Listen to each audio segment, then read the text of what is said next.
Terlupa, Bu. Sudah dikerjakan materi terkait dengan definisi operasional, karena nantinya definisi operasional itu akan mempengaruhi kalian membuat kisi-kisi instrumen penelitian atau proses untuk pembuatan angket gitu. Jadi silakan nanti dikerjakan untuk definisi operasionalnya. Kalau masih ada yang bingung nanti silakan tanya. Kalau misalnya Bu, kalau nanya di luar jam kelas, misalnya by WhatsApp juga boleh nggak gitu? Boleh, nggak apa-apa, silakan aja. Kayak Alisa lagi di mana Alisa? Kayaknya lagi di kampus ya. Oke. Gak apa-apa kalau yang masih di jalan, hati-hati di jalan ya, tetap fokus, jangan sampai kenapa-napa. Oke. Nah, untuk hari ini kita akan melanjutkan tentang skala ya. Sebenarnya skala kemarin sudah sempat dibahas sedikit, tapi kita akan membahas tentang skala dan pengukurannya. Oke, terlihat semuanya. Terlihat, Bu. Ini total mahasiswanya ada berapa ya?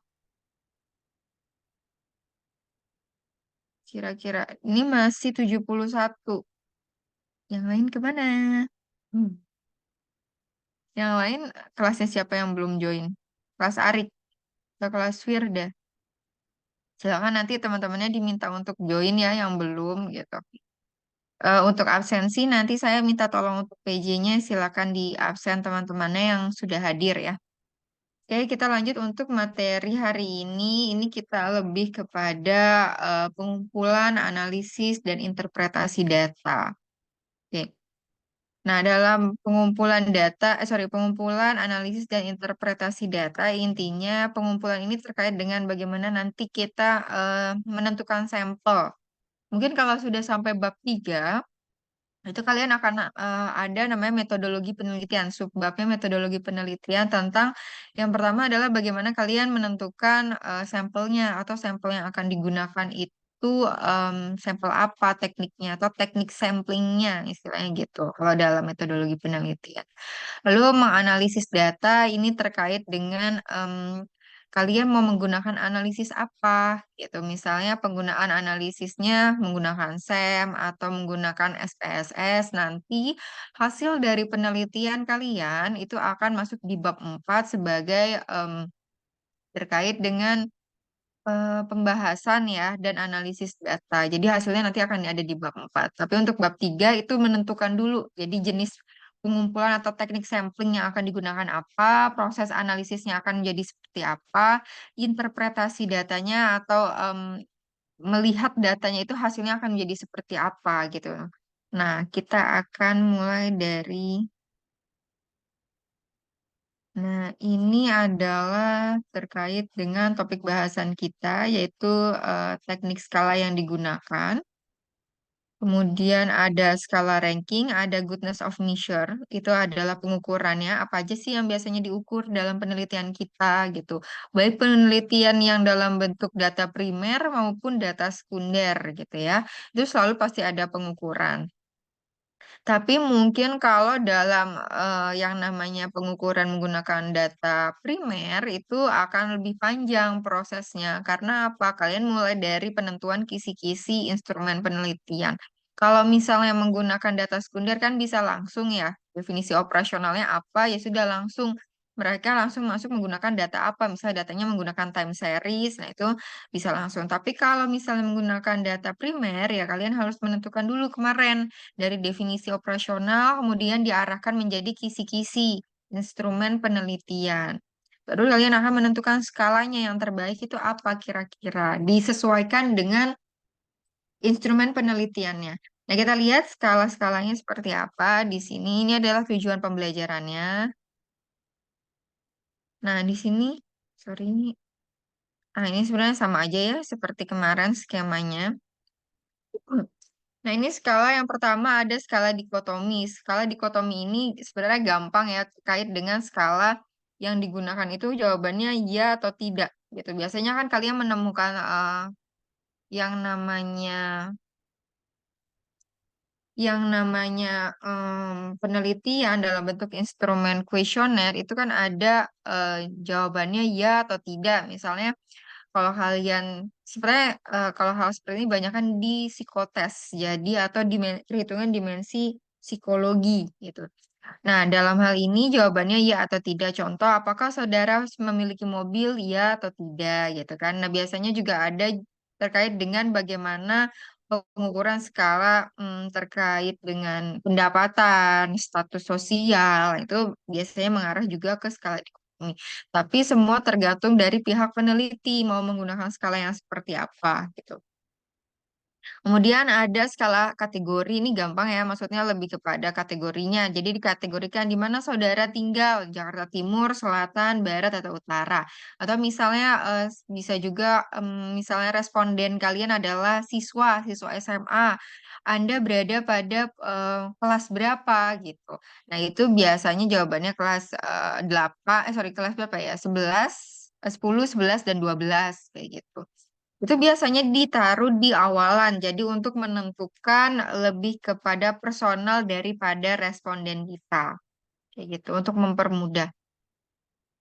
Nah, kemudian, ini skala Likert. Skala Likert ini dirancang untuk menguji seberapa kuat suatu subjek disetujui atau tidak disetujui dengan pernyataan dengan 5 skala. Nah, ini termasuk skala interval. Kemarin kita udah bahas ya, skala interval itu ya, ya pasti ada intervalnya, ada range-nya atau jenjangnya. Nah, di sini skala Likert itu paling banyak digunakan oleh mahasiswa. Kenapa? Karena memang jauh lebih mudah perhitungannya, bisa dinilai dengan lebih mudah. Kenapa? Karena sudah ada dalam bentuk numeriknya atau dalam bentuk angkanya. Gitu ya, mulai dari yang sangat tidak setuju sampai sangat setuju. Di sini ada contohnya, saya seorang pekerja yang disiplin. Ini tinggal kalian pilih antara dari nomor 1 sampai nomor 5. Gitu. Nah, ini sih biasanya juga untuk mempermudah eh, jawaban daripada responden kita. Kalau misalnya mereka ragu-ragu, ya mereka tinggal isi aja ragu-ragu. Misalnya mereka sangat setuju, ya mereka bisa isi sangat setuju gitu. Intinya likat ini mudah digunakan karena ada numeriknya. Jadi perhitungannya jauh lebih mudah. Ibu, Oke. maaf Ibu, slide-nya nggak keganti. Oh iya, sebentar, sebentar.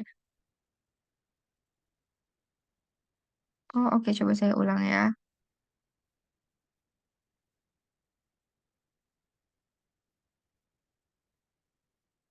Muncul? Iya Ibu. Coba saya ini, saya enter. Berpindah nggak? Berubah nggak? Iya sudah berubah Ibu. Oke, kita lanjut nih. Saya balik dulu ya ke sebelumnya. Kok dia nggak mau ya? Coba.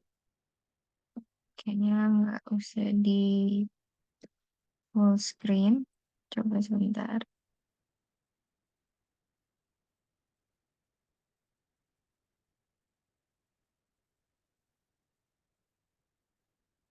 Campuran varians.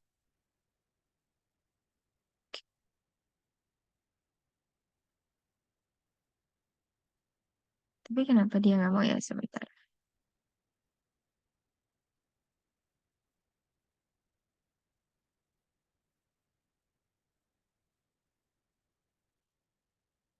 Hmm, nah, tadi skala rating.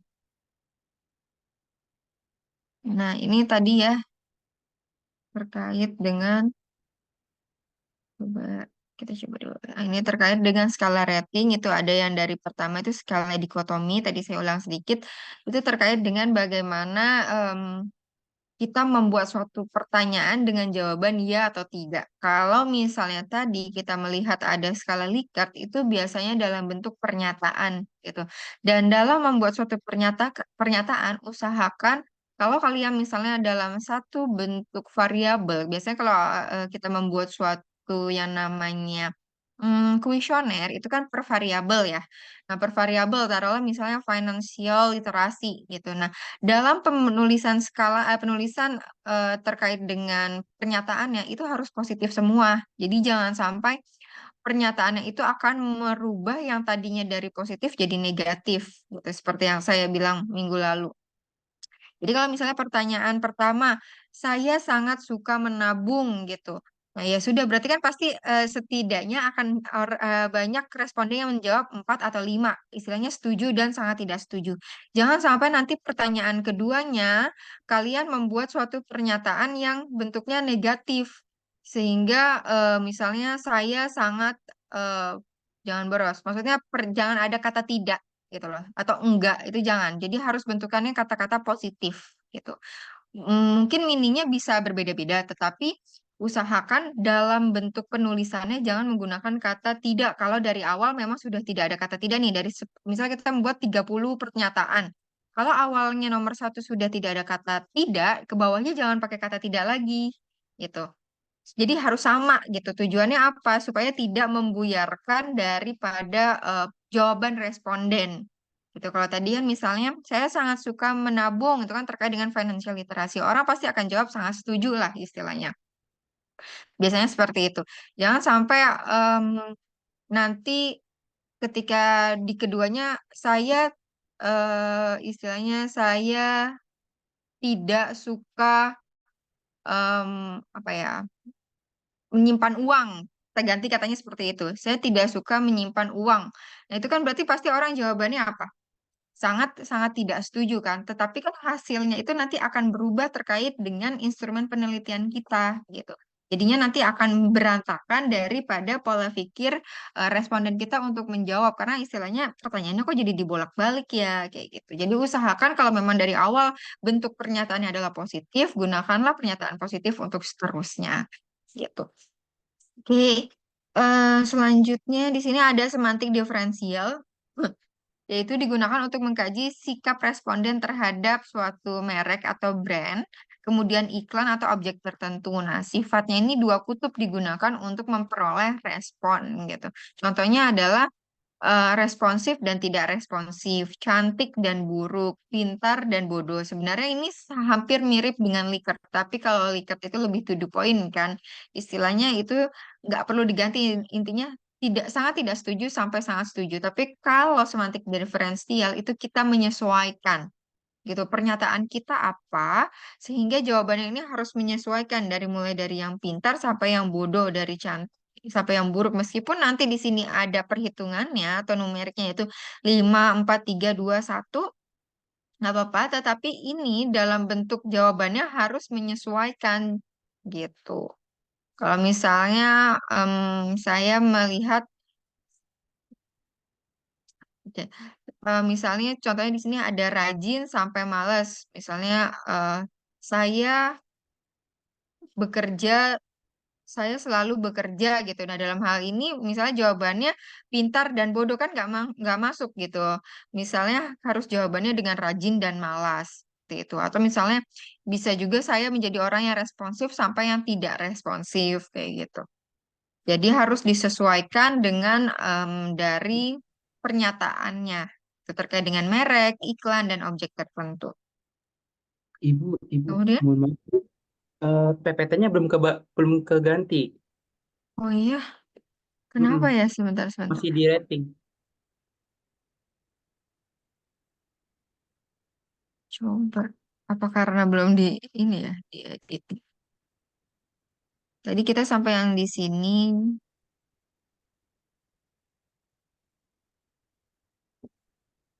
Ini kelihatan ya? Ini kelihatan. Oke. Semantik diferensial. Tadi kita udah bahas yang ini. Jadi contohnya dari responsif sampai tidak responsif, cantik sampai buruk. Jadi menyesuaikan dengan pernyataan. Tadi sempat saya bilang. Nah, sekarang ini adalah numerik. Nah, numerik ini mirip dengan skala semantik diferensial, di mana disediakan 5 atau 7 skala dengan kata sifat dua kutub ujung-ujungnya. Jadi kalau di semantik diferensial tadi kan sudah ada contohnya, itu lebih kepada kata sifat ya. Tetapi kalau skala numerik ini lebih ditambahkan angkanya atau numeriknya untuk mempermudah perhitungan. Seperti itu. Oke, nah ini ada skala konstan sum, yaitu responden ditanya untuk mendistribusikan suatu angka tertentu pada berbagai butir pertanyaan. Jadi istilahnya untuk menilai gitu. Misalnya dalam memilih sabun, indikasikan kelima aspek berikut dengan mengalokasikan jawaban sehingga totalnya menjadi 100. Jadi lebih kepada presentasi atau persentase kalian menilai suatu produk. Misalnya kalian beli makanan apa ya? Kalau yang terkenal saat ini apa ya? Misalnya teh Solo deh yang gampang di mana-mana ada ya. Misalnya dari teh Solo di sini nanti kalian akan berikan mungkin ada dalam bentuk yang namanya rasanya, kemudian packagingnya, tingkat kemanisannya, mungkin kesegarannya. Nah, itu bisa jadi pertimbangan dalam pembuatan dari skala konstan sum gitu. Jadi untuk menilai kita yang memberikan penilaian atau responden gitu. Kalau tadi kan kita istilahnya ada dari 1 sampai 5 atau dari 1 sampai 7. Nah, tapi kalau ini dari responden sendiri yang akan menilai, tetapi pengalokasiannya maksimum adalah 100 gitu. Dan diusahakan responden ini bisa menjawab dalam bentuk istilahnya tidak sama rata juga. Misalnya kayak gini ada 5 ya, berarti 20 20 20 enggak juga. Tetapi ada penyebaran atau istilahnya persebaran terkait dengan penilaian. Misalnya di sini 30, di sini 10, di sini 20 dan seterusnya. Gitu. Dan kalau misalnya fragrance-nya itu 100 dari segi color dan sisanya 0, itu juga nggak bisa. Jadi harus paling tidak responden bisa menilai dengan penyebaran yang jelas gitu, ada penyebarannya gitu, nggak sama rata juga. Oke, Yang lirik lagunya. sekarang ada skala stepel. Nah, skala stepel ini adalah skala yang secara simultan mengukur baik arah maupun intensitas dari sikap terhadap butir-butir yang sedang dipelajari gitu ya. Di sini contohnya nyatakan bagaimana Anda menilai kemampuan atasan Anda terkait dengan karakter berikut gitu. Jadi di sini biasanya kalau penilaian ini itu biasanya penilaian kinerja. Nah, penilaian kinerja kan kalau sekarang menggunakan teknik 360 derajat ya. Jadi dari bawahan bisa menilai atasan, dari atasan juga bisa menilai bawahan, seperti itu. Nah, bagaimana penilaiannya gitu atau pengambilan angkanya seperti apa? Nah, biasanya mereka menggunakan skala stepel. Tujuannya apa? Kita bisa melihat di sini bedanya adalah kalau skala stepel di sini ada angka perhitungan dari positif sampai ke minus. Gitu. Nah, di sini mereka bisa menentukan maksimumnya adalah 3, minimumnya adalah -3. Tapi bisa nggak Bu yang di sininya adalah +5, di sininya -5? Bisa saja. Jadi tergantung dari pihak peneliti mau meneliti untuk ukurannya maksimum dan minimumnya sampai berapa. Gitu. Tetapi yang pasti kalau stempel itu harus ada di bawah 0 sampai yang di atas 0. Gitu. Jadi secara simultan gitu penilaiannya. Dan selanjutnya,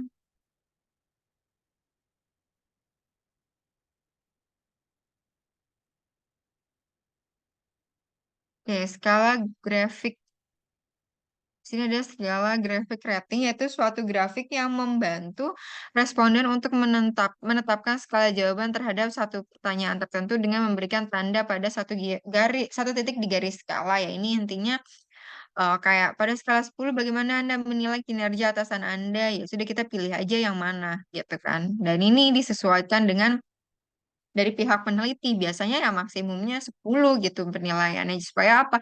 Supaya gampang nggak ada tuh misalnya penilaian kalau misalnya mau nilainya 20 30 ya bisa aja. Tapi penilaiannya di sini nanti maksimumnya 100 gitu. Sebenarnya sama aja ya. Angka terbesarnya itu kalau nggak 10 ya 100 gitu. Kemudian skala ranking ini digunakan untuk mengukur preferensi di antara dua atau lebih objek atau butir yang sayang sekali sulit mengambil kesimpulan ketika dalam suatu kategori telah diurutkan berdasarkan preferensi tersebut. Misalnya ada 35% memilih kategori 1, 35% memilih kategori 2, 20% masing-masing memilih kategori 3 dan nah, alternatifnya adalah menggunakan metode pair comparison. Jadi kita mengcompare terkait dengan penggunaan skala tersebut gitu. Atau di sini ada first choice dan comparative scale. Tuh, jadi kita bisa nih sebenarnya kalau menggunakan skala itu di compare juga tidak apa-apa. Yang penting kalian tahu kenapa harus mengcompare dari penggunaan skala tersebut. Gitu. Sebentar.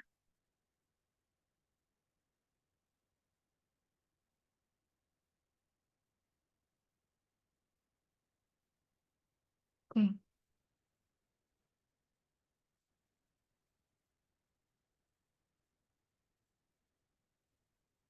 Nah, di sini coba. Nah, di sini ada pair comparison, yaitu digunakan jika responden ini diminta untuk memilih antara dua objek pada saat bersamaan. Ini bisa membantu menilai preferensi dan metode ini tepat jika jumlah pasangannya sedikit. Di sini jika A, B, C dan D adalah produk yang ditawarkan, maka di sini kalian harus menyajikan apakah A lebih menyukai untuk produk B ataukah apakah A lebih disukai dari produksi seperti itu. Jadi di sini kalian harus menyesuaikan dengan kira-kira produknya ini seberapa banyak, itu harus diperhitungkan juga. Kemudian kalian membuat skema seperti ini gitu. Jadi supaya responden ini bisa menjawab lebih mudah gitu. Nah, di sini ada goodness measurement, itu ada goodness data. Jadi terkait dengan bagaimana pengukuran data. Jadi kemarin saya sempat bilang dalam proses penelitian, analisis data yang pertama dilakukan adalah analisis validitas dan juga reliabilitas. Kenapa? Karena data yang kita gunakan ini pertama kali kan kita menggunakan sampel untuk mengetahui apakah data-data yang digunakan valid atau tidak, reliable atau tidak gitu. Kalau tidak reliable atau tidak valid yang utama ya, tidak valid nih dari awal dulu tidak valid ya, kita harus ganti datanya gitu. Makanya kalau menggunakan data baik sekunder maupun primer, kalian misalnya menentukan penggunaan datanya 100 nih atau respondennya 100 lah supaya kalian gampang. Nah, kalian ya jangan ambil 100, harus lebih dari itu. Tujuannya apa? Supaya data-data dari kalau misalnya dari data primer itu kalian bisa cabut datanya kemudian isi lagi dengan data yang baru gitu. Jadi misalnya ada 100 nih kalian butuh data. Nah, kalian siapkan 150 data atau 150 responden lah istilahnya. Nah, nantinya kalau misalnya dari 100 data tersebut yang tidak valid ada 5, kalian bisa masukin nih, kita tarik data yang tidak valid, kemudian kita masukin data yang terbaru yang dari 50 itu. Supaya apa? Supaya bisa jadi valid gitu. Semaksimum mungkin itu bisa jadi data yang valid. Lalu gimana kalau data sekunder, Bu? Kalau data sekunder kan kita nggak bisa otak-atik ya. Langkah yang bisa diambil adalah ya, kita menggunakan tambahan time series supaya data tersebut bisa valid gitu. Biasanya karena time seriesnya kurang. Artinya misal tadinya cuma 3 tahun, sekarang jadi 5 tahun atau jadi 10 tahun, memang datanya jadi lebih banyak gitu. Makanya kadang ada plus minusnya ya penggunaan data baik sekunder maupun data primer gitu. Kalau dari data primer mungkin istilahnya kalau nggak valid kita tinggal lebihin nih respondennya gitu. Misalnya kita cari untuk pengganti data yang tidak valid. Tapi kalau misalnya sekunder kan nggak bisa. Kalau memang kalian istilahnya kalian diminta untuk cari 20 company manufacture di Indonesia yang APO lah istilahnya. Tapi memang cuma ada 20 nih katakanlah. Ya mau nggak mau kan kalian bukan menambah responden ya, bukan menambah data perusahaan ya, tetapi kalian akan menambah dalam bentuk data time series-nya. Jadi yang tadinya 3 tahun bisa jadi 5 tahun seperti itu. Oke, tapi memang kalau dalam bentuk data sekunder istilahnya kita nggak bertemu dengan siapa-siapa gitu, kita nggak perlu nyebar-nyebar angket kayak gitu. Tapi kan kalau untuk primer kita paling tidak menyebarkan angket. Tapi kalau sekarang kan karena menggunakan biasanya pakai G-form, jadi akan lebih mudah gitu penyebaran angketnya. Nah, di sini untuk reliabilitas biasanya orang-orang akan pakai yang namanya penilaian Alpha Crown Batch. Jadi yang kayak kemarin saya tunjukkan.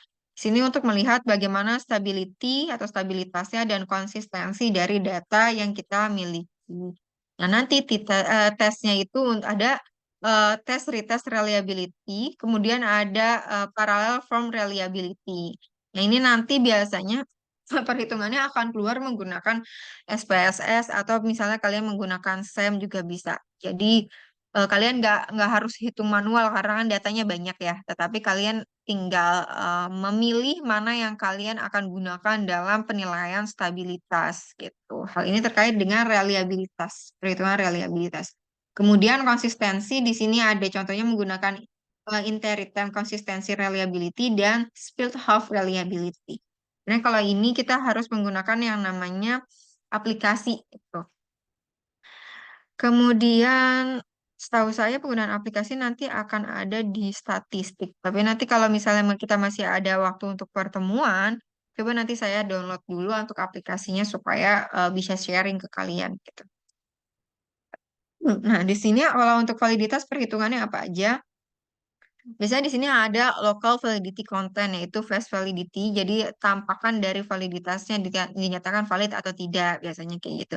Kemudian kriteria yang relate dengan validitas, lalu ada congruent dari validity. Nah, ini bentuknya adalah construct untuk melihat konvergen dan diskriminan. Tapi yang biasanya banyak dilakukan adalah logical validity. Jadi hanya melihat dari mana tingkat validitasnya. Kecuali memang daripada dosen pembimbing meminta adanya penilaian kriteria dan kongruen dari validitas tersebut, dari validity-nya. Gitu. Nah, di sini untuk tes retest reliability itu terkait dengan koefisien reliabilitas yang diperoleh dengan mengulang yang namanya pengukuran yang sama di kesempatan yang kedua disebut tes retest. Jadi, setelah kita menghitung terkait dengan penilaian reliabilitas, tetapi kita ada perhitungan kedua supaya melihat apa? Melihat bahwa datanya benar-benar reliable. Nah, di sini kuesioner yang sama akan diberikan kepada responden yang sama dengan waktu yang berbeda. Tadi kita sudah memberikan nih untuk tes validitasnya. Kemudian kita coba lagi nanti ketika tes reliabilitas gitu. Tapi kuesionernya itu sama, tapi waktunya berbeda gitu loh. Maksudnya untuk melihat apakah apa yang dijawab itu benar adanya gitu. Kadang kan namanya responden itu bisa aja memberikan penilaian yang dibagus-bagusin. Soalnya sangat setuju semua. Kadang ada kayak gitu ya. Makanya kalian kalau ngisi ngisi angket sebaiknya memang dibaca betul-betul karena jujur, kasihan juga kepada para misalnya yang minta penelitian itu kakak tingkat, atau misalnya para dosen yang meminta bantuan kalian untuk mengisi kuesioner. Nah, biasanya kalau datanya dalam bentuk 5 semua nih setuju semua atau sangat setuju semua, aduh itu datanya sulit untuk diinterpretasikan gitu. Jadi berakibat terkadang datanya nggak valid, nggak reliable, akhirnya mereka harus buat lagi, nyebar data lagi kayak gitu. Jadi usahakan kalian benar-benar membaca dan menjawab dengan jawaban sendiri gitu. Jadi nggak perlu nyontek gitu istilahnya. Jadi nggak perlu dibagus-bagusin, nggak perlu diburuk-burukin juga. Jadi seapa adanya kalian ketika menjawab suatu eh, pertanyaan dalam kuesioner. Karena biasanya kuesioner itu kan diberikan untuk menilai kepada personal diri kita atau penilaian kita terhadap suatu produk, suatu jasa, atau misalnya penilaian terhadap situasi sosial kayak gitu ya. Nah, itu biasanya eh, kita jawaban sendiri aja gitu. Jangan mengikuti orang atau apalagi kita menjawab dengan jawaban yang sama dari atas sampai bawah. Nanti berakibat datanya itu tidak reliable. Kemudian ada parallel form reliability, yaitu ketika responden dari dua pengukuran konsep yang sama sangat berkolerasi. Di sini keduanya harus mempunyai butir-butir yang serupa, format respon yang sama, yang beda adalah wordingnya dan urutan pernyataannya. Jadi di sini lebih kepada mm, urutan pernyataannya diganti. Kalau kalian pernah tes dimensi psikologi, nah itu biasanya kan pertanyaannya ada yang sama ya, atau tes psikotes deh tentang personal diri atau kepribadian diri. Nah itu kan biasanya pertanyaannya diulang-ulang, tapi posisi nomornya itu akan beda gitu. Nah itu sebenarnya salah satu bentuk dari parallel form reliability. Biasa nih kalau yang membuat skala-skala seperti ini adalah atau penilaian pengukuran ini adalah kebanyakan mahasiswa psikologi. Kenapa? Ya karena kerjaan di mereka kan lebih kepada personal orang ya, personal diri atau interpersonal dari masing-masing pasien mereka gitu istilahnya. Nah, itulah mereka harus membuat yang namanya kuesioner untuk menilai apakah bagaimana dengan kondisi kepribadian dari para pasiennya. Gitu. Yang lebih sering menggunakan ini adalah mahasiswa psikologi. Oke, kemudian ada inter-item konsistensi reliability, yaitu pengujian terhadap konsistensi setiap jawaban responden. Nah, ini juga sama ya. Jika butir-butir pernyataan itu bebas atau dengan yang lain, tetapi mengukur konsep yang sama. Gitu. Nah, di sini ujinya adalah menggunakan uji koefisien Alpha-Cronbach dan formula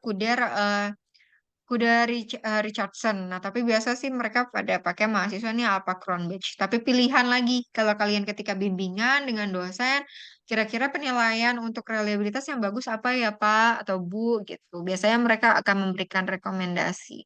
Gitu. Nah, di sini dinilai apabila tingkat korelasinya semakin tinggi, itu akan dinilai semakin baik. Jadi diusahakan memang bukan memberikan ya, perhitungannya itu jauh lebih baik ya dalam reliabilitas. Gitu.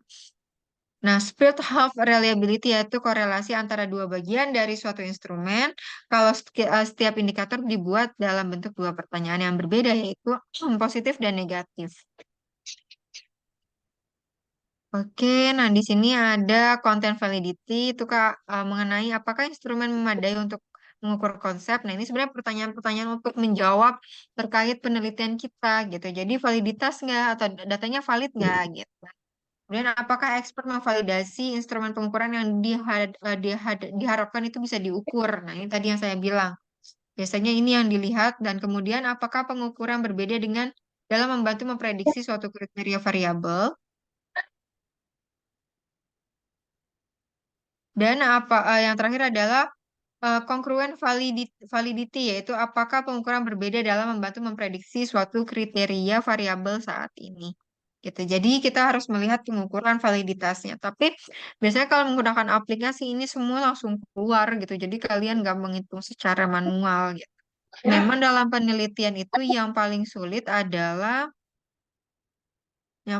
itu lebih kepada bab satu, bab 2, bab 3. Kenapa saya bilang paling sulit bab satu, bab 2, bab 3? Karena pertama kalian harus menentukan judul. Yang kedua kalian harus yang namanya menentukan terkait definisi operasional. Itu baik dari segi dimensi masing-masing, kemudian dari segi indikator, itu kan harus dicari ya. Artinya kalian harus mencari banyak jurnal, mencari banyak buku untuk em, mengisi di bab 2 gitu. Kemudian bab 3 lebih kepada penentuan yang tepat itu kira-kira apa, baik dari metode, teknik sampling, penggunaan skala, penetapan hipotesis, nah itu juga perlu diperhatikan. Makanya paling banyak di bab satu, bab 2, bab 3. Kalau dilihat, tapi yang bab satu cuma kayak gini aja Bu, istilahnya kayak tulisan-tulisan, tapi kalau di bab 4 kan otomatis kita harus menghitung. Sebenarnya kalau di bab 4 itu sudah menggunakan aplikasi, jadi itu jauh lebih mudah. Kenapa? Karena kita udah nggak mikir rumusnya lagi kan istilahnya. Jadi bab satu, bab 2, bab 3 itu lebih kepada konseptual dari penelitian kalian. Kadang juga kalau misalnya kalian udah SUP atau sidang usulan proposal, tetapi ketika dosen menguji mengatakan ini tuh nggak cocok atau misalnya variabel kalian nggak cocok ya otomatis kalian harus ulang variabelnya dan ikut uji proposal lagi gitu kan. Nah, makanya paling berat di bab satu, bab 2, bab 3 gitu. Kalau bab satu, bab 2, bab 3 sudah clear nih ya, udah selesai. Nah, insya Allah di bab 4 sama bab 5 itu kan akan lebih mudah. Kenapa? Karena bab eh, konseptualnya sudah ada, kita hanya menghitung dan menginterpretasikan data yang kita peroleh, perhitungannya seperti apa, terkait data valid atau tidak, reliable atau tidak, bisa menilai adanya hubungan atau pengaruh atau tidak gitu. Jadi hanya diinterpretasikan aja kalau di bab 4. Oke.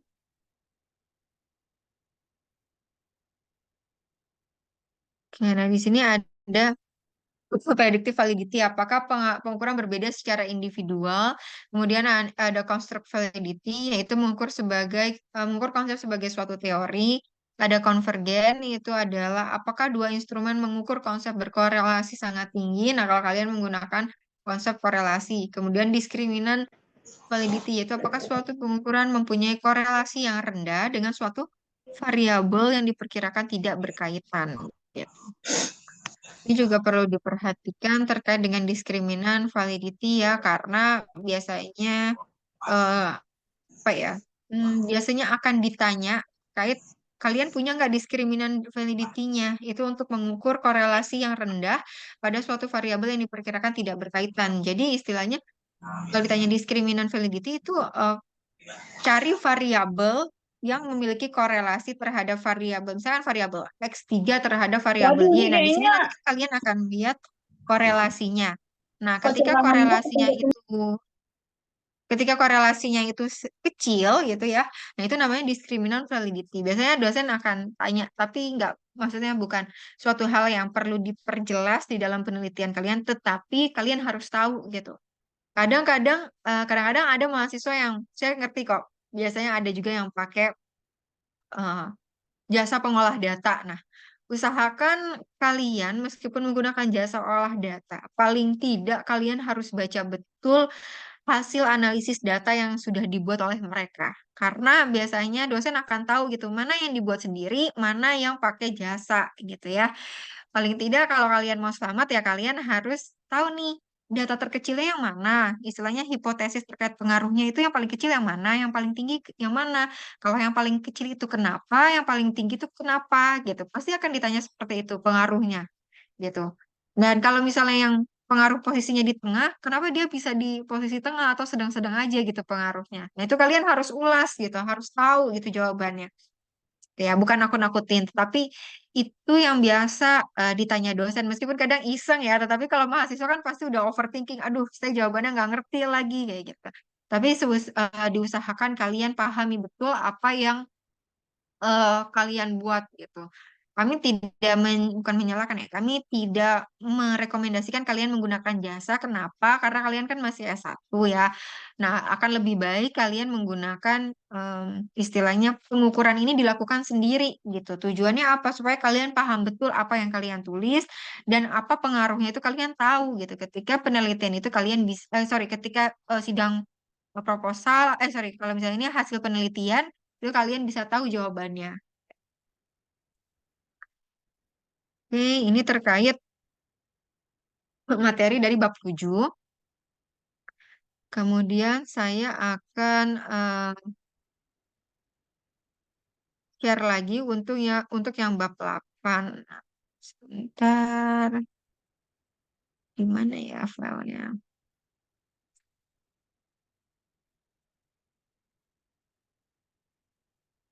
Hmm,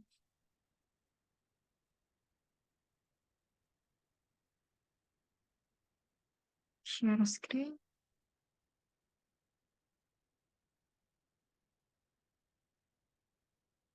Hmm,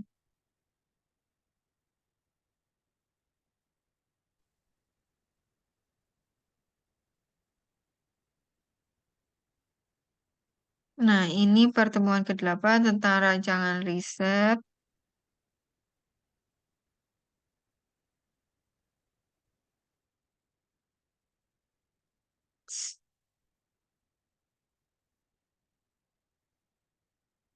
Pencet, sorry. Nah, ini topik bahasan kita. Kita langsung aja kalau gitu.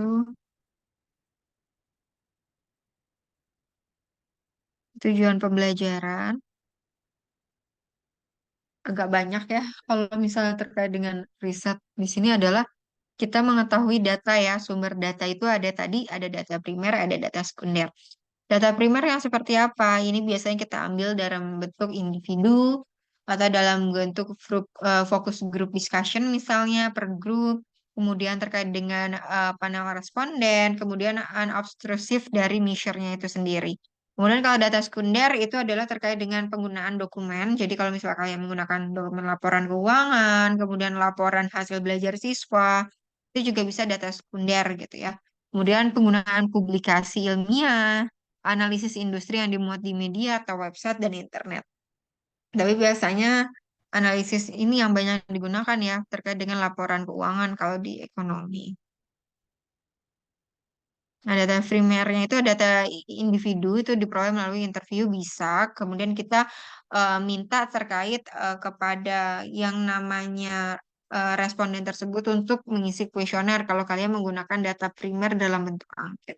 Kalau bentuknya penelitian kualitatif ya kalian pakai aja ini individu dengan bentuk interview gitu. Jadi langsung tanya.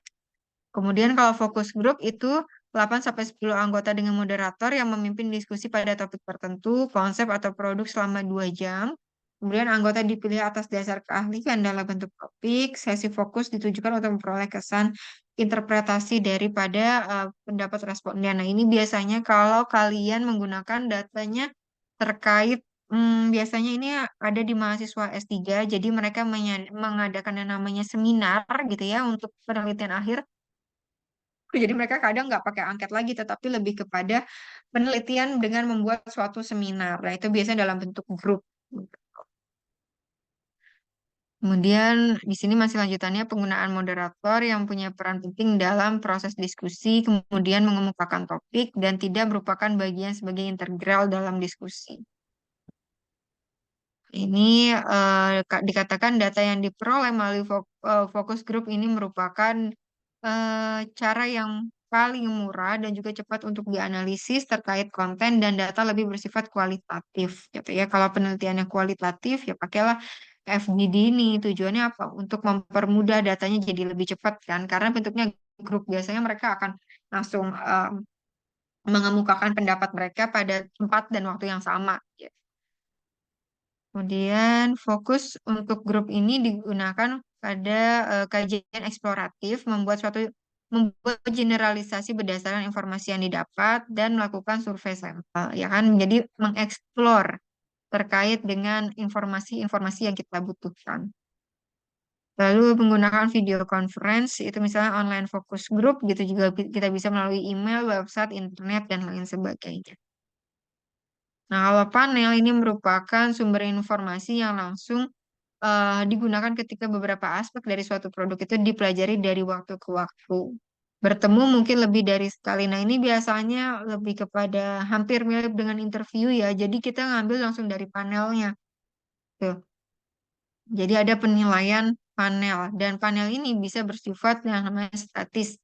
Itu anggota yang sama pada periode panjang ataupun bersifat dinamis pada anggota panel yang berubah dari waktu ke waktu sesuai dengan tahapan penelitian. Oke. Nah, ini unobtrusive dari measure itu aslinya berasal dari sumber primer yang tidak melibatkan orang. Misalnya jumlah merek dari soft drink di tempat sampah. Misalnya kalian mau mengobservasi atau membuat suatu pengukuran terkait apa ya? Misalnya sampah di masyarakat gitu untuk produk-produk yang bisa didaur ulang. Nah, itu kalian bisa membuat data tersebut dengan cara apa? Observasi langsung gitu, misalnya di lingkungan sekitar kalian dan lain sebagainya. Cuma kalau di ekonomi ini jarang dilakukan ya, karena ini biasanya lebih kepada science sih, lebih kepada science. Misalnya nanti akan mengarah kepada produk daur ulang dan lain sebagainya gitu ya. Jadi kalian nggak perlu takut atau mikirin, bu itu banyak banget data primer. Intinya kalau data primer ya udah kalian menyebarkan angket. Kalau di ekonomi biasanya begitu. Atau kalian mau pakai data primernya dalam bentuk penelitian kualitatif ya kalian membuat interview gitu. Jadi data yang diambil langsung kepada respondennya atau kepada istilahnya objek penelitian kita. Nah, kalau data sekunder ini informasi yang diperoleh seseorang selain dari peneliti yang sedang melakukan riset. Nah, data tersebut biasanya diperoleh dari sumber internal atau eksternal, bisa juga dari internet dan juga dari dokumentasi atau publikasi. Jadi kalau sekunder ini kayak laporan keuangan, kemudian data kinerja pegawai. Nah, tapi kalau data kinerja pegawai biasanya kalian harus minta kepada bagian internal, jadi bagian SDM langsung. Tapi kalau laporan keuangan untuk perusahaan-perusahaan besar, kalian bisa cari di website. Kayak gitu. Nah, ada studi kasus, kemudian ada database keuangan tadi saya bilang. Nah, mahasiswa untuk keuangan biasanya mereka ambil menggunakan yang namanya apa ya? Bloomberg. Kalau saya dulu pakai Bloomberg. Jadi pakai jadi pakai akses dari website, tapi nggak one by one dari satu company kita cari laporan keuangannya enggak.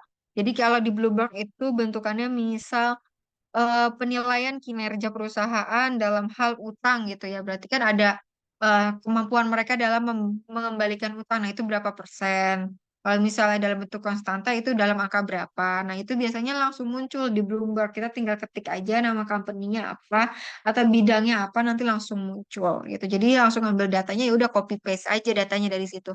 Tapi kalau apabila kalian tidak punya akses data seperti itu, ya berarti mau nggak mau kalian harus menggunakan pendownloadan dari laporan keuangan one by one, satu-satu gitu. Kemudian metode pengumpulannya ini samanya tadi ada interview, ada kuesioner, ada observasi. Sini ada macam-macam interview, ada macam-macam kuesioner. Hmm. Nah, di sini ada jenis-jenis dari observasi, kalau nggak salah ada deh. Sebentar. Nah,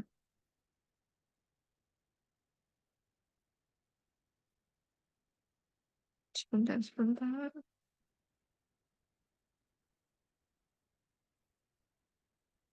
Nah, di sini kan ada balik lagi ya, di sini ada yang tadi namanya interview ya. Ini agak jauh lompat dari slide-nya. Jadi kita langsung aja di sini. Nah, di sini ada pengumpulan data dengan multi metode, yaitu cara pengumpulannya dengan interview tatap muka. Nah, di sini kelebihannya bisa menetapkan yang namanya rapot penilaian dan juga motivasi dari responden. Jadi ya kita dapat informasi itu lebih cepat, lebih secara langsung gitu ya. Kekurangannya membutuhkan waktu dan biaya lebih banyak yang pasti. Sebentar.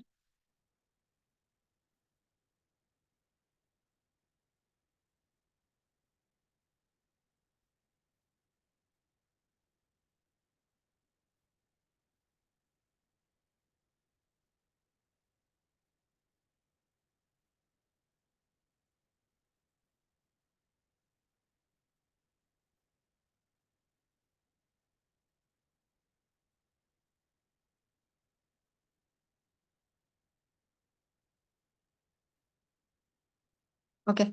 Nah, di sini ada yang tatap muka ini udah paling gampang ya, istilahnya kalian juga udah tahu gitu kan. Interview tatap muka itu seperti apa. Kemudian melalui telepon ini juga bisa lebih murah, lebih cepat. Kemudian kekurangannya tidak bisa membaca petunjuk nonverbal. Jadi kayak kita nggak bisa melihat responden kita ketika menjawab gitu. Kalau video call bisa nggak Bu ya? Sama aja ya. Jadi kalau video call itu sama aja dengan tatap muka. Kenapa? Karena kan kalian bisa menatap istilahnya kalau misalnya mereka bohong, kalian bisa tahu nih bentukannya seperti apa kayak gitu. Itu aja sih. Kemudian kalau kuesioner, nah kuesioner ini misalnya individu atau personal ya, itu bisa kelebihannya dapat menetapkan raport dan motivasi responden, keraguan bisa dijelaskan, lebih murah jika responden dapat dikumpulkan. Biasanya kalau kakak kelas kalian mintanya langsung masuk nih ke dalam kelas, kalau zaman saya dulu ya, lalu sebar angkat. Kalau sekarang sih biasanya minta share link aja gitu di grup mana grup misalnya kelas kalian atau kelasnya tadi kelas ada kelas Wirda, kelas Arik, nah itu tinggal di-share aja kayak gitu. Kemudian kekurangannya adalah mungkin tidak bisa perusahaan mungkin tidak bisa bersedia mengizinkan penggunaan waktu kerja. Nah, kalau misalnya kalian mau ke company menilai kinerja, kemudian kalian sebar angket, nah ini juga harus diperhatikan. Nggak langsung kalian dapat terus kalian sebar ke perusahaan. Nah, harus ada etikanya, harus kirim surat terkait dengan waktu dan pelaksanaannya kapan bisa dilakukan. Nah, ini kuesioner lewat pos ini lebih kayak jadul banget ya. Jadul banget. Kemudian kuesioner elektronik ini yang saat ini ya udah mulai mudah gitu, udah mulai istilahnya tinggal share link aja. Nah, di sini ditampilkan dalam bab 3 metodologi penelitian itu apa aja. Ada yang namanya tujuan penelitian. Jadi kalian harus tentukan tujuan penelitian kalian itu apa sebenarnya, dijabarkan, dipaparkan. Kemudian tempat dan waktu penelitiannya, lalu metodenya, populasi samplingnya, kemudian teknik pengumpulan data, instrumen variabel. Ini nanti coba saya share kalau misalnya waktunya cukup ya. Lalu baru ada teknik analisis data dan ada hipotesis statistika. Hipotesis ini terkait dengan eh, misalnya pengaruh adanya pengaruh dari variabel X1 terhadap Y kayak gitu. Contohnya adalah hipotesis. Kemudian bab 4 itu hasil penelitian dan pembahasan, deskripsi data, pengujian persyaratan analisis data, dan lain sebagainya. Ada kesimpulan, implikasi, dan saran. Oke. Nah, pembahasan hasil penelitian itu ada pengolahan data. Nah, pada prinsipnya pengolahan data itu ada dua cara ya. Ada analisis untuk non statistik ini dilakukan terhadap data yang kualitatif gitu loh. Dalam hal ini penelitiannya juga harus kualitatif. Jadi kalian harus menjabarkan kalau menggunakan metode penelitian kualitatif, menjabarkan hasil wawancara kalian dengan para responden gitu. Jadi kalian harus benar-benar istilahnya kalau kalian pakai responden juga kalian harus menentukan responden yang tepat. Jadi jangan asal-asalan juga dalam penentuan responden gitu. Kenapa? Apalagi kalau kualitatif ya. Karena kita akan menjabarkan, misalnya kita akan merekam jawaban mereka, kemudian menjabarkan dalam bentuk penelitian kita. Kalau misalnya jawabannya asal-asalan atau nggak nyambung, ya kalian penelitiannya nggak sukses, nggak berhasil gitu. Oke. Nah, analisis statistik ini biasanya datanya dalam bentuk data kuantitatif ya. Nah, statistik deskriptifnya, kalau misalnya di dalam penelitian kuantitatif itu ada deskriptif. Jadi lebih kepada penjabaran terkait misalnya, oh variabel X1 itu memiliki data deskriptifnya seperti misalnya persentase ya, persentase literasi keuangan dari hasil responden ada berapa persen yang memiliki kemampuan literasi keuangan itu harus dijabarkan. Nanti saya ada contohnya seperti itu. Kemudian statistik inferensial yaitu dipergunakan jika peneliti akan memberikan interpretasi mengenai data atau ingin menarik kesimpulan data yang dihasilkan. Ini biasanya dalam penelitian itu kita menarik data dari aplikasi yaitu dari SPSS atau dari SEM yang udah kita hitung gitu. Ini prosedural analisis data itu terkait dengan penyusunannya, istilahnya proses penyusunan data itu seperti apa sih kayak gitu. Nah, ini pengujian hipotesisnya. Hipotesis nol ya harus sama dengan nol. Kalau hipotesis satu harus lebih besar daripada nol. Gitu. Nah, pengujian hipotesis ini adalah cara menentukan apakah data sampel beda nyata atau tidak sehingga hasil hipotesis non diterima maka hipotesis tersebut hipotesis alternatifnya itu ditolak atau sebaliknya. Nanti kita lihat ya contohnya. Nah, ini masih terhadap hipotesis yang telah dirumuskan dalam peneliti. Peneliti dapat bersikap dua hal, menerima keputusan apa adanya jika hipotesis tidak terbukti dan mengganti hipotesis jika melihat tanda bahwa ada yang data yang terkumpul tidak mendukung terbuktinya hipotesis. Nah, itu adalah pilihan ya kembali ke peneliti kalau ditanya, Bu, kalau misalnya kita udah sampai di tahap analisis data, terus hipotesisnya tidak tercapai atau tidak signifikan lah hasilnya, gimana ya, Bu?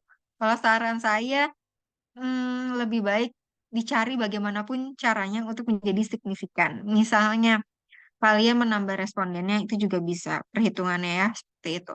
Nah, kenapa saya sarankan gitu? Karena biasanya dosen-dosen akan minta yang, ya kalau nggak signifikan ngapain kamu uji? Kadang ada juga tuh yang kayak gitu pertanyaannya. Kan PR juga kan buat kalian. Jadi, kalian harus benar-benar ketika melakukan analisis data, kalau datanya dirasa nggak cocok, oke kita ganti nih respondennya yang lain. Kita kan tadi saya bilang responden jangan diambil sama plek ketiplek istilahnya kalau 100 kalian ambil 100 jangan. Kenapa? Karena apabila ada data yang tidak signifikan, data yang tidak valid, kalian bisa ganti gitu kan. Dan itu sah. Kenapa? Karena masih selama lingkup responden itu sama gitu. Tidak keluar daripada itu gitu. Misalnya kalian ingin mengambil data dari kelas 2 SMA di SMA A gitu misalnya. Nah, kelas 2 di SMA tersebut kan misalnya ada 4 kelas. Kalian di proyek penelitian ini diminta hanya untuk taruhlah 60 orang, berarti dalam 60 orang sekitar 2 kelas. Nah, kalian kalau bisa diambil semuanya. Tujuannya apa? Ketika nanti yang dalam 60 orang itu tidak bisa atau datanya tidak berhasil, tidak signifikan, kalian bisa masuk ini dari dua kelas yang lain gitu. Selama kalau bentuknya stratifikasi sampelnya, berarti ya kalian ambil tersebut ya nggak apa-apa, ambil 4 kelas nggak apa-apa gitu. Tapi nggak boleh kalau misalnya kalian ambil udah diminta kelas 2 kalian ambil yang ada di kelas 3, nah itu nggak boleh gitu. Jadi harus kembali kepada samplingnya, yang penting samplingnya itu sama atau responden yang kita tentukan itu harus sama gitu. Oke. Secara garis besar, kegunaan hipotesis adalah memberikan batasan jelas ya, supaya kita tahu untuk melihat signifikansi dari masing-masing variabel. Kemudian menyiagakan peneliti kepada kondisi fakta dan hubungan antar fakta yang kadang kala hilang begitu saja. Sebagai alat sederhana untuk memfokuskan terkait fakta yang bercerai-cerai atau yang berantakan lah istilahnya tanpa koordinasi dan sebagai panduan dalam pengujian serta penyesuaian dengan fakta dan antar fakta. Nah, tinggi rendahnya kegunaan hipotesis sangat bergantung pada hal berikut, yaitu adalah pengamatan yang tajam, imajinasi, kerangka analisis, dan metode serta desain penelitian. Nah, ini kalian bisa baca nanti hipotesis yang baik mempunyai ciri-ciri berikut ya. Harus menyatakan hubungan jelas. Kalau nggak ada hubungannya, ya berarti nggak bukan nggak baik ya. Ya kalian akan sulit gitu. Kedepannya itu akan jadi hipotesisnya gambling gitu loh. Hipotesis harus sesuai dengan fakta, iya, dan berhubungan dengan yang namanya ilmu serta sesuai dengan tumbuhnya ilmu pengetahuan. Dapat diuji, sederhana, dan bisa menerangkan terkait dengan fakta-fakta yang ada di lapangan. Nah, ini ada kekeliruan yang terjadi dalam pengujian hipotesis. Biasanya contoh, belajar tidak mempengaruhi prestasi. Data yang terkumpul ternyata adalah dalam bentuk anak-anak yang tidak belajar dapat lulus, maka ditarik kesimpulan bahwa hipotesisnya terbukti gitu. Nah, ini contohnya. Maksudnya tidak match gitu loh. Belajar tidak mempengaruhi prestasi dari data yang terkumpul. Ternyata anak-anak yang tidak belajar dapat lulus. Nah, itu gimana? Padahal sebenarnya ini konsepnya seperti apa? Nah, ini kalau misalnya terjadi kekeliruan dalam pengujian hipotesis. Ini yang ke-8. Kita agak ngebut ya karena akan ada sekitar 10. Ada 2 lagi. Mudah-mudahan waktunya cukup. Oke. Kita buka dulu. Nanti akan ada tanya jawab sama saya kasih contoh kok. Bentar.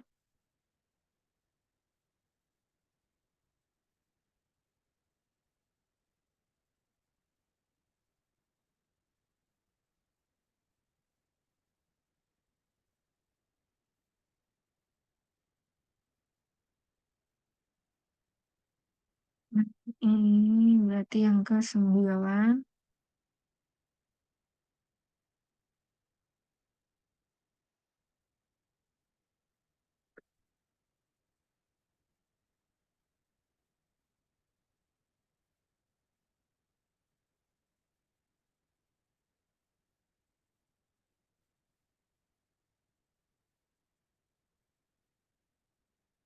Hmm.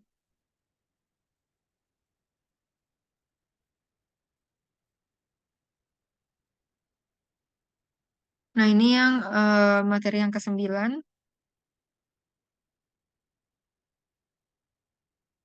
terkait apa? Di sini ada topik bahasannya itu lebih kepada populasi, sampel, alasan pengambilan sampel, pengambilan populasi. Nah, ini jenis-jenis dari sampling itu dijelaskan di sini. Oke, kita langsung aja. Jadi sebelum masuk ke sini kalian tuh harus tahu dulu sebenarnya populasi itu seperti apa.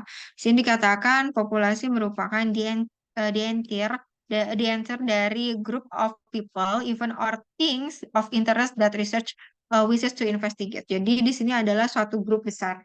Biasanya gini, populasinya misalnya generasi milenial ya. Populasinya generasi milenial. Misalnya saya mau ambil penelitian terkait dengan investasi pada generasi milenial. Nah, populasinya adalah bentuk generasi milenial. Kemudian siapa sampelnya? Biasanya sampelnya kita menentukan. Misalnya tadi populasinya generasi milenial di DKI Jakarta. Nah, kita harus cari tuh jumlah populasi milenial di DKI Jakarta itu berapa banyak. Kalian tinggal search kayak gitu. Tinggal googling lah. Biasanya tuh banyak. Kalau misalnya kalian populasinya seluruh mahasiswa dari Universitas Negeri Jakarta, ya sudah kalian harus cari tahu berapa jumlah mahasiswa saat ini yang terbaru di UNJ kayak gitu. Atau misalnya seluruh siswa di sekolah A, nah itu kalian juga harus tentukan populasinya. Kemudian di sini ada unsur, unsur itu adalah a single member atau bagian dari populasi itu sendiri. Kemudian ada kerangka populasi, lalu ada sampel. Nah, sampel inilah, misalnya tadi ya, populasinya adalah generasi milenial di DKI Jakarta. Nah, sampelnya adalah kita menentukan kan tadi teknik sampling yang mau kita gunakan tuh apa. Misalnya dalam penentuan teknik sampling kita ternyata bisa menggunakan sampelnya itu cuma 100 gitu. Ya udah itu adalah sampel yang harus kita cari 100. Tapi tadi kan saya bilang kalau kita menentukan sampelnya 100 ya jangan cuma cari 100 doang atau istilahnya jangan cuma sebarang angket di 100 orang doang. Kalian harus cari nih lebihannya supaya nanti dalam analisis data akan lebih mudah gitu. Oke. Nah, di sini pengertian dari populasi itu lebih kepada wilayah generasi wilayah yang generasi yang berupa objek yang mempunyai kuantitas, kualitas, dan karakteristik tertentu yang ditetapkan untuk dipelajari atau ditarik kesimpulannya. Bukan hanya orang, tetapi juga segala macam objek gitu ya. Itu bebas mau objeknya populasinya siapa. Mungkin kalau orang-orang sains populasinya ada tanaman, atau misalnya ada hewan dan lain sebagainya ya. Misalnya orang dalam bentuk istilahnya mereka melakukan penelitian sains itu terkait dengan tumbuhan atau misalnya dalam bentuk hewan kayak gitu. Jadi bisa siapa aja. Terus bisa juga kan populasinya dalam bentuk company dalam ekonomi tadi ya perusahaan. Misalnya populasinya adalah seluruh perusahaan manufaktur di Indonesia, Amerika, Indonesia, Malaysia, Singapura misalnya populasinya itu. Tapi ntar sampelnya ditentukan kira-kira sampelnya berapa banyak. Oke. Oh, bisa ya. Oke. Nah, sampel ini bagian dari jumlah dan karakteristik yang dimiliki populasi. Bila populasinya besar dan peneliti mempunyai keterbatasan sumber daya, peneliti akan menggunakan yang namanya sampel. Tujuannya apa? Supaya kita nggak menyebar keseluruhannya, tetapi kita hanya menggunakan sampel, gitu ya. Bagian dari populasi. Tetapi dalam penentuan sampel ini harus bisa mencerminkan atau paling tidak harus memiliki karakter yang sama dengan populasi secara umum. Gitu.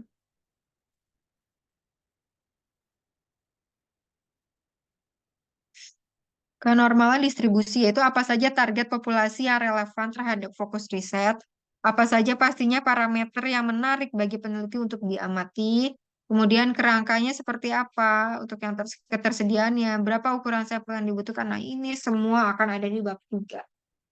Oke, kita lanjut aja. Kadang kalau misalnya masih bentukan seperti ini, kalian pasti akan bingung, aduh Bu, itu adanya di mana, contohnya seperti apa, gitu. Saya dulu juga begitu kok, tapi lambat laun pasti paham, gitu. Nah, ini teknik sampling. Kita langsung aja.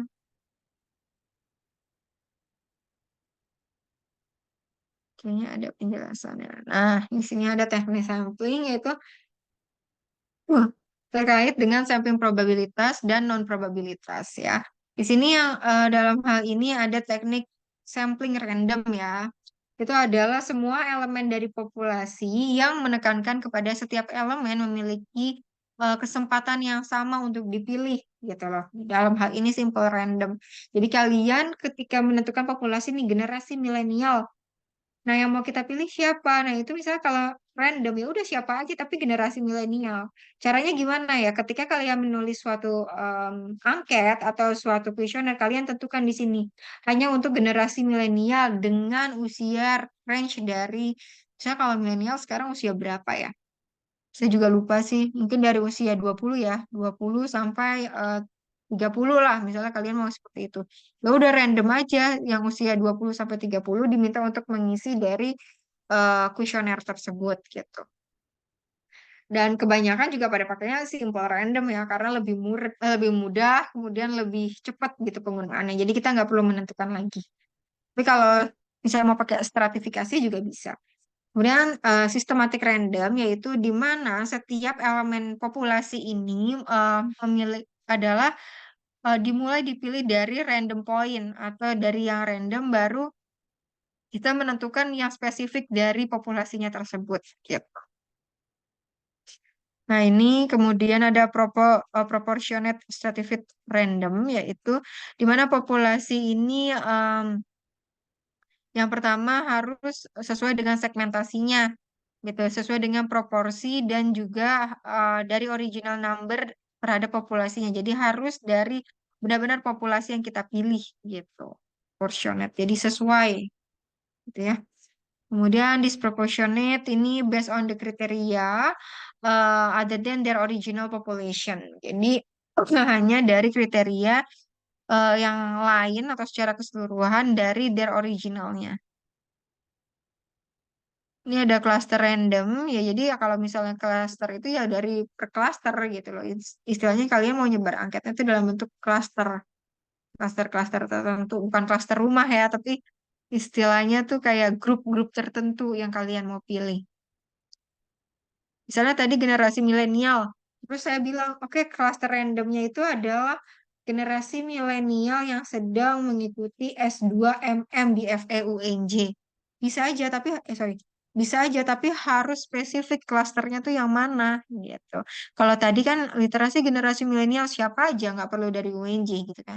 Tapi kalau cluster random itu kita harus menentukan dia lingkupnya di mana.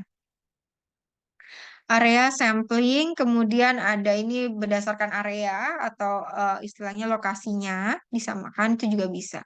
Nah, terkadang kita suka eh, apa ya keliru gitu dengan cluster random dan area sampling. Kenapa hampir mirip ya? Tapi kalau area itu jangkauannya lebih luas gitu areanya. Kalau cluster memang kita milihnya oh ya sudah adanya di kelas tersebut. Jadi kita ambilnya dengan kelas tersebut aja namanya cluster room. Cluster random. Kemudian kalau double sampling itu adalah di mana sampel yang sama di sini dikatakan ada dua.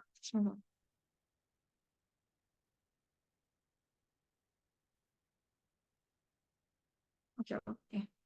Oke, ini double sampling.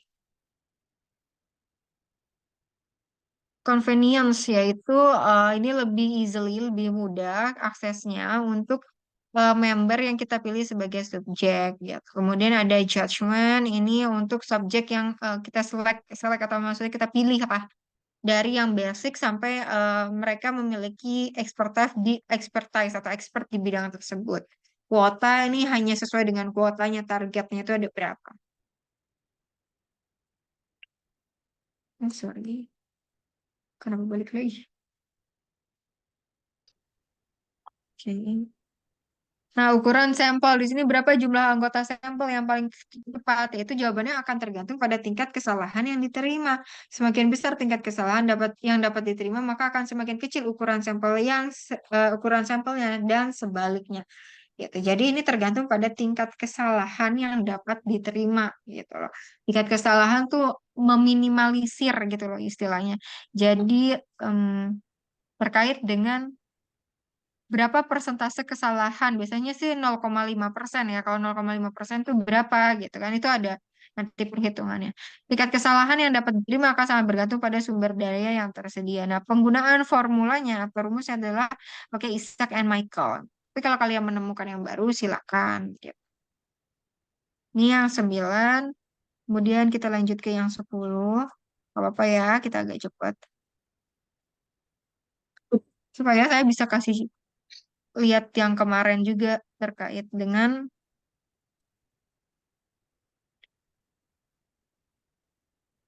sebentar.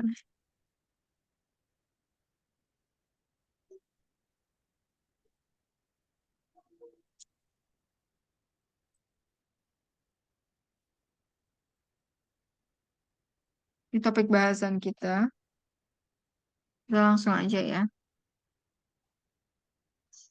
Eh, 10 cuma ini doang. Bentar, sebentar.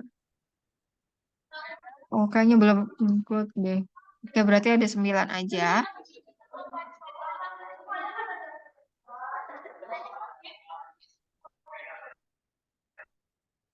Berarti saya akan tunjukin yang kemarin ya. Masih yang kemarin dari tesis saya. Ini siapa? Ada di mana? Sebentar. Saya lupa di kelasnya Arik saya tampilin nggak ya tesis atau penelitian saya.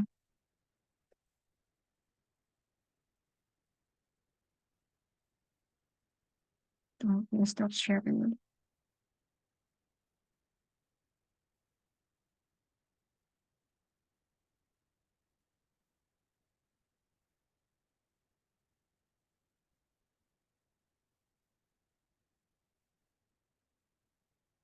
Tesis.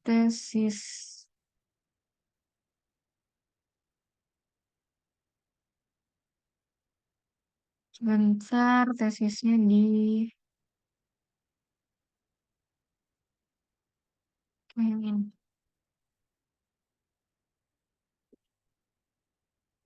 Nah, ini dari tesis yang saya buat adalah, coba sebentar, ini share screen.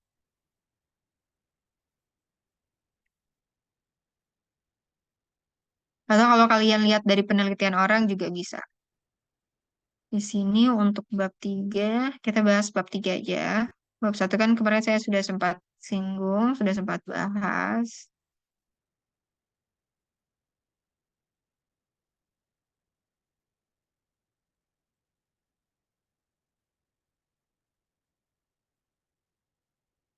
Nah, sebentar saya sedikit tampilin ini untuk bab 2-nya. Bab 2 jangan lupa kalian harus membuat yang namanya kerangka konseptual. Apa itu kerangka konseptual? Jadi mengenai kerangka yang kalian buat gitu loh untuk penelitian kalian gitu. Nah, misalnya kayak gini nih, ada literasi keuangan terlalu kecil ya. Nah, ini misalnya kalian harus buat nih kerangka konseptual di bab 2. Kalian udah buat belum? Firda, teman-temannya udah buat ini terkait Udah, dengan kerangka. Udah ya? udah. Tapi kita bikin kerangka konseptual itu ngehubungin sama grand theory, middle theory, sama play teorinya. Iya, bisa juga seperti itu. Kalau misalnya kalian udah ketemu grand teorinya. Nah, ini misalnya dari bentuk kerangka konseptual. Kemudian ada perumusan hipotesis. Nah, kalau perumusan hipotesis di bab 2 hanya masih seperti ini aja. Jadi pengaruh dari variabel X1 ke Y atau misalnya ke moderasinya dulu. Nah, itu terserah kalian. Jadi harus ada terkait dengan pemikiran daripada atau perumusan dari hipotesisnya. Oke. Nah, di sini next ada metodologi penelitian, ada unit analisis dan ruang lingkup penelitian. Jadi ini kalian mau analisisnya di lokasinya di mana gitu. Kalau di sekolah ya kalian tuliskan sekolah apa, universitas apa. Kayaknya ini udah paham ya. Nah, kemudian ada teknik penentuan populasi dan sampel. Nah, di sini tadi yang kita pelajari populasi, sampel, dan teknik samplingnya. Nah, di sini untuk populasinya jelas saya pakai yang namanya secara keseluruhan ya, teman-teman. Secara keseluruhan generasi milenial. Kemudian untuk sampelnya, nah di sini baru saya menggunakan penentuan sampel. Di sini untuk metode analisis datanya saya pakai SEM dan juga dengan PLS. Kalian terserah nanti pakai apa, tergantung dosen pembimbing kalian. Dan kalian juga harus lihat daripada jurnal-jurnal. Jadi kalau kalian menulis suatu penelitian, jangan hanya asal tulis. Jadi usahakan kalian minimal punya 10 jurnal dengan judul yang sama. Kalau lokasi yang sama kan nggak mungkin ya. Misalnya kalian menuliskan dengan media pembelajaran, pengaruh media pembelajaran terhadap hasil belajar siswa. Nah, kalian harus juga cari jurnal yang relate gitulah. Tujuannya apa? Untuk melihat mereka pakai analisis datanya apa ya.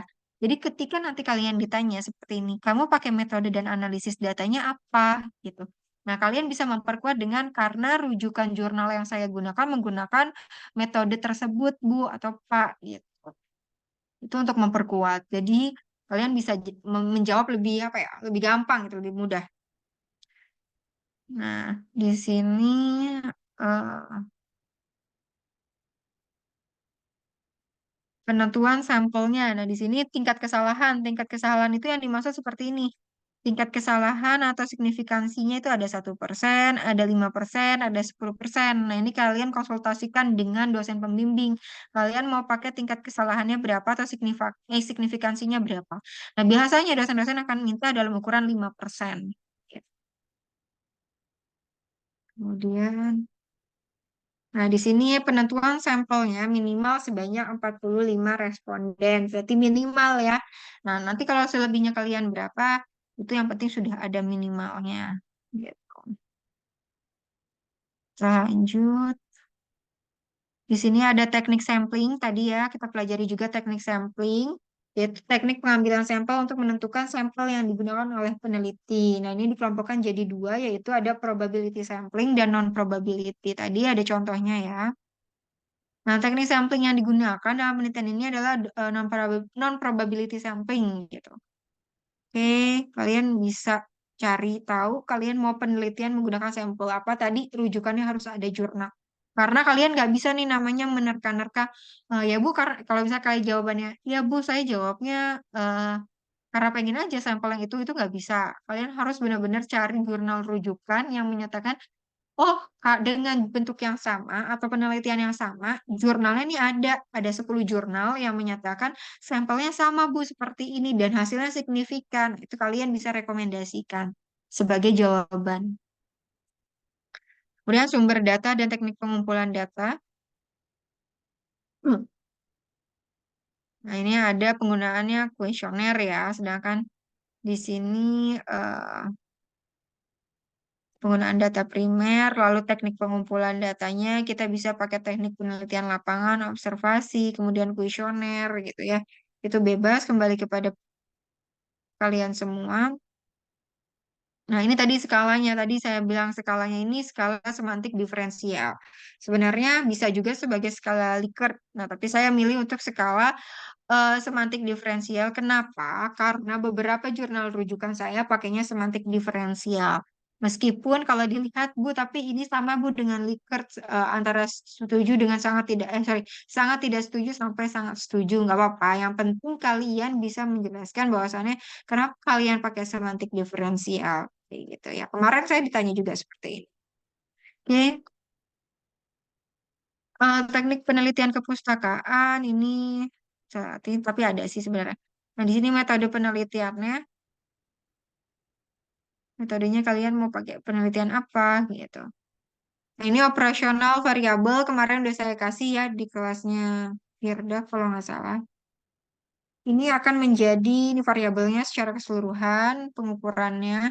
Nah, ini nanti akan jadi seperti ini, kisi-kisi instrumen variabel keputusan investasi. Nah, ini langsung kalian buat nomor itemnya. Oh, ini pernyataan satu, pernyataan dua, dan seterusnya. Supaya lebih mudah. Kita next aja.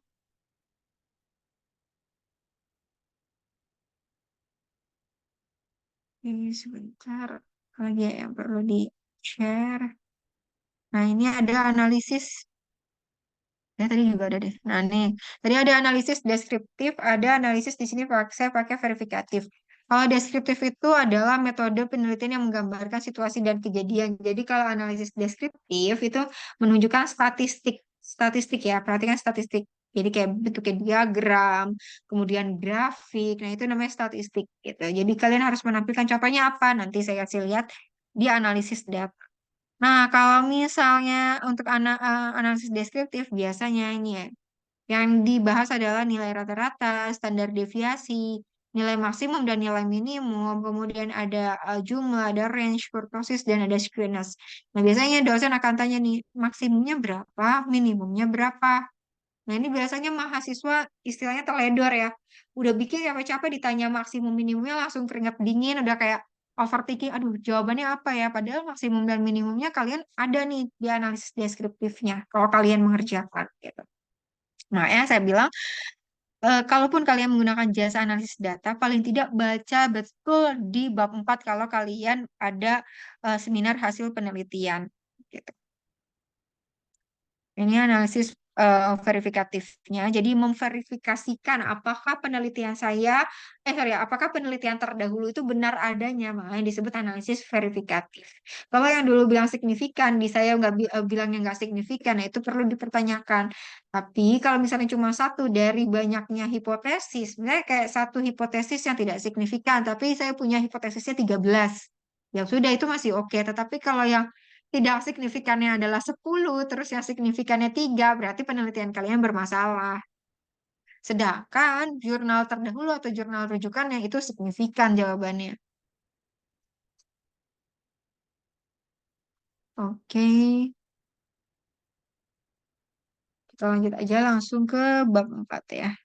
Nah, ini nanti kalau kalian pakai PLS akan muncul seperti ini. Hasil kerangkanya atau diagram jalur penelitian kita. Oke, kita lanjut ke bab 4. Nah, di sini ada hasil analisa ya. Hasil analisanya tadi ada analisis deskriptif dan variatif ya, verifikatif. Nah, di sini kalian harus mendeskripsikan karakteristik respondennya. Jadi saya bilang tadi rentang usianya berapa, dengan gaji berapa misalnya kalau kalian pakai kayak gitu. Atau kalian pakai range-nya kelasnya di kelas 12 atau kelas 11, kelas 10. Nah, itu kalian harus jelaskan. Nah, di sini ada juga jenis kelamin responden. Ini sebenarnya umum aja, tapi kalau kalian mau pakai ini bisa buat nambah-nambahin analisa data kalian di skripsi nanti gitu. Persentasenya berapa itu kalian hitung aja. Nah, ini harus bentuk grafik seperti ini. Kemudian ini dari baru masing-masing dari variabel ya. Oke, sebentar. Jadi contohnya seperti ini kalau untuk verifikatif. Kemudian untuk deskripsi variabelnya, nah ini ada meannya. Kemudian ini jawaban daripada seluruh variabel, seluruh dari responden. Jadi kalian harus perhatikan di sini. Pernyataan pertama totalnya berapa ya yang menjawab sangat tidak setuju, yang tidak setuju, yang ragu-ragu aja atau netral itu harus kalian perhatikan gitu. Jadi nggak bisa langsung kalian ujuk-ujuk nampilin meannya nggak bisa, tetapi harus kalian analisis dulu nih satu persatu. Emang capek sih, kalian harus tahu jawaban dari mereka tuh ada berapa skornya. Gitu. Nah, kalau kayak gini kan pemerataan ya, ada yang nol memang ada, tapi ada yang satu, kemudian dan seterusnya. Jadi nggak selalu bagus semua.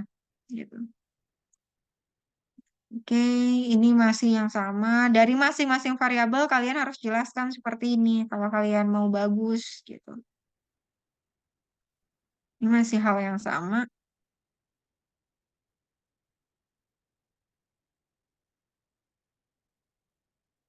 Nah, ini kemarin saya sempat singgung ada uji validitas. Nah, uji validitasnya juga harus per item dan per variabel. Jadi bukan dihitung semuanya ya. Jadi data-data ini harus valid nih. Ini istilahnya pertanyaan pertama harus valid. Pernyataan kedua harus valid. Ketiga harus valid. Kalau nggak valid gimana? Dibuang, diganti yang baru. Atau kalau memang tidak ada berarti indikatornya dikurangi dari kisi-kisi instrumen yang awal. Gitu. Nah, ini hasil uji coba reliabilitasnya ini menggunakan Cronbach Alpha. Ini pakai aplikasi juga perhitungannya. Nah, di sini dalam eh, hasil uji reliabilitas, hasil pengujian menunjukkan nilai Cronbach Alpha yaitu instrumen di atas 0,7 yang menunjukkan itu handal atau variabel atau di sini bisa dikatakan reliable. Nah, ini ada analisis PLS-nya. Nah, baru kalian jabarkan analisis dari perhitungan kalian menggunakan PLS. Jadi signifikansinya seperti apa.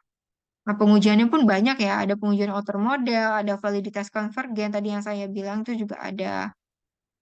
Nah, ini yang kedua baru dilihat lagi validitasnya dan seterusnya sampai hasil uji yang terakhir. Oke. Nah, barulah nanti akan muncul seperti ini. Di sini adalah hasil estimasi model PLS dari bootstrappingnya. Jadi ada di sini ada terkait dengan hasil signifikansinya. Tapi kalian nggak usah pusing kalau pakai aplikasi ini langsung keluar kok ke detect. Jadi kalian nggak ngitung ini yang kecil satu-satu ini nggak. Kalian langsung aja sambung-sambungin di aplikasi baru nanti keluar hasilnya. Oke, nah ini baru kalian jabarkan terkait dengan hipotesisnya. Pengaruh literasi keuangan terhadap risk tolerant kalian jabarkan deh sebanyak mungkin, sebaik mungkin gitu. Udah. Nah, ini contoh dari eh, kuesionernya seperti ini. Nah, ini harus ada data uji coba instrumen. Data uji coba instrumen. Nah, ini perhitungannya nih. Kalau perhitungan seperti ini sebenarnya langsung keluar ya teman-teman. Jadi pakai aplikasi itu langsung keluar gini, kalian langsung copy paste aja gitu. Memang yang tahap paling capeknya itu adalah bab satu, bab 2. Karena belum lagi direvisi gitu ya. Nah, ini hasil dari jawaban responden. Nah, ini kalian kalian masukin aja. Dari kalian misalkan tarik data dari Google Form kan. Udah, itu aja. Ini jawaban-jawaban daripada responden yang saya buat, itu juga kalian lampirkan. Gitu. Banyak banget, Bu. Iya, emang banyak kalau menulis skripsi. Tapi tergantung sih kalian, kalau kalian menggunakan data sekunder, nggak sebanyak itu untuk analisisnya gitu. Tapi memang datanya yang dibutuhkan yang banyak. Oke, sampai sini ada yang ingin ditanyakan untuk materi kita? Atau sudah paham Eh, betul? Ibu, saya mau bertanya, Bu. Iya, Untuk data sekunder itu, populasi dan sampelnya perlu dihitung nggak ya, Bu? Dan kita tuh ngitungnya boleh pakai aplikasi SampleS kan ya, Bu ya? boleh. Tetap Iya. dihitung, kamu mau pakai samplingnya, teknik samplingnya apa? Kamu konsultasikan dengan dosen pembimbing. Misalnya kayak, Bu, bagusnya atau apa? Bagusnya kalau yang sekunder ini, karena kan dosen persepsinya beda-beda ya, kita nggak bisa menyamaratakan gitu ya. Nah, kalian bisa tanyakan kira-kira kalau datanya sekunder, yang terbaik pakai perhitungan samplingnya apa? Terus teknik samplingnya kira-kira bagusnya gimana, Bu? Gitu. Nah, karena di lapangan sendiri data sekunder itu kan nggak cuma data dari website ya, bisa aja kamu menggunakan data, saya nggak tahu nih kamu pakai penelitiannya apa, misalnya aja data kinerja karyawan di perusahaan. Nah, itu kan sebenarnya data sekunder juga gitu, tetapi case-nya itu kan udah berbeda, yang satu adalah kinerja, yang satu terkait dengan keuangan, apalagi kinerja pegawai itu kan beda ya.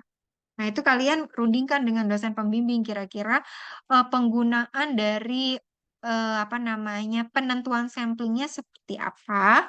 Terus sebelum menentukan teknik sampling itu kan kita harus tahu seberapa banyak sampling yang kita butuhkan. Nah, itu ada rumusnya tadi yang saya bilang.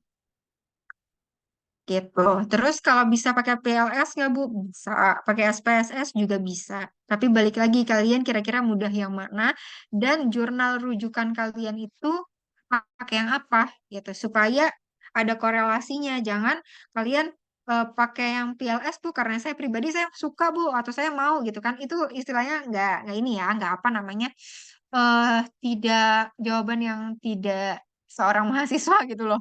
Cuma karena dasar mau gitu nggak bisa. Kalian harus by rujukan dari jurnal terdahulu atau penelitian terdahulu. Atau paling tidak kalian tanyakan ke dosennya. Tapi pasti kalau dosen akan balik lagi. Kamu pakai jurnalnya siapa? Di dalam jurnal itu pakai penelitian samplingnya seberapa banyak? Kemudian penentuan samplingnya seperti apa? Dan menggunakan aplikasi apa untuk analisis data. Nah, itu dijelaskan di dalam jurnal supaya memperkuat jawaban kamu saat sidang skripsi gitu. Itu aja Rifandi. Ada lagi yang ingin ditanyakan? Jadi kalau menurut saya yang paling penting itu di bab 2 kalian harus benar-benar tahu yang namanya jurnal rujukan. Makanya di sini saya jurnal rujukannya cukup banyak karena apa?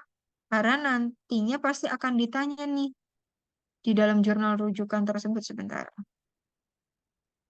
Oke, wait.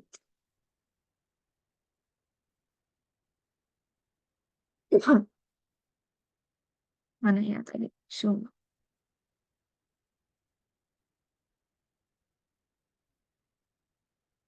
Nah, misalnya ini kan saya ada beberapa jurnal penelitian terdahulu ya. Ini kan di sini ada, saya harus sesuaikan nih hipotesis penelitian mereka apa ya. Nanti baru kita masukin ke hipotesis penelitian kita sesuaikan. Metode penelitiannya apa? Ternyata di sini mereka pakai yang namanya purposive sampling misalnya. Kemudian variabelnya seperti ini. Data yang dikumpulkan data apa? Data primer. Bahkan terkait dengan data pun kita harus melihat dari rujukan kita. Jangan sampai kita menentukan hanya salah-salan gitu. Terus kalau misalnya kadang nih ada juga kinerja dari MSDM ya, berarti biasanya kinerja pegawai mereka selain menggunakan data sekunder dari karyawan ya, mereka akan menggunakan compare dengan, bukan compare ya, mereka istilah kayak collab dengan data penggunaan data primer yaitu misalnya tadi kan datanya sekunder udah ditarik nih datanya.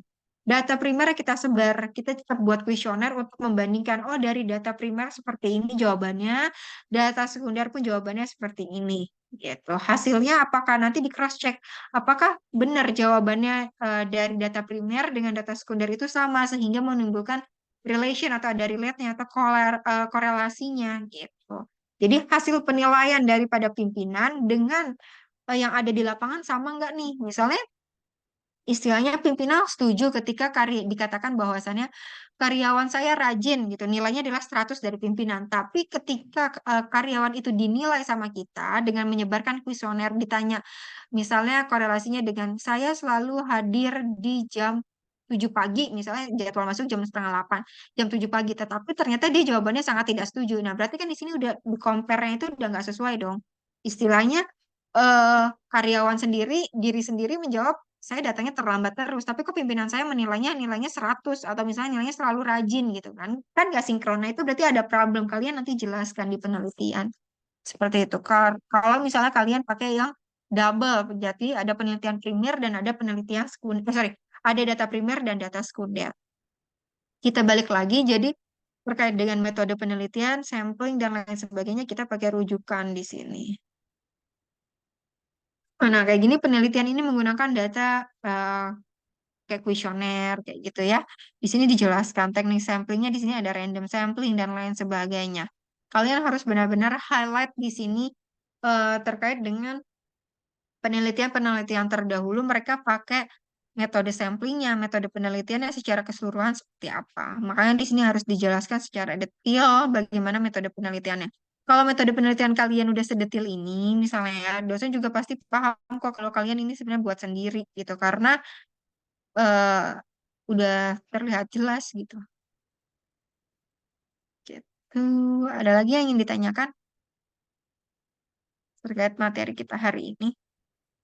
Kalau untuk minggu depan saya belum tahu Pak Sapar mau masuk kelas atau enggak. Tapi saya kira kalian harus yang namanya menyelesaikan sampai bab 3 sesuai instruksi Pak Prof. Sapar ya. Ya kan Pak Prof. Sapar saya salah sebut gak tadi ya. Gitu. Jadi kalian harus sampai bab 3 minimal. Jadi kalau beliau mengecek terkait penelitian kalian tuh udah siap, udah ready. Atau kalian ada pertanyaan yang ingin ditanyakan dengan beliau juga silakan. Gitu aja. Ada pertanyaan? Firda, Arik, siapa lagi di sini? Adam, Indah Lestari. Yang lain ada pertanyaan? Kalau tidak ada pertanyaan, nanti ini akan saya share. Firda nggak ada? Imelda juga nggak ada pertanyaan?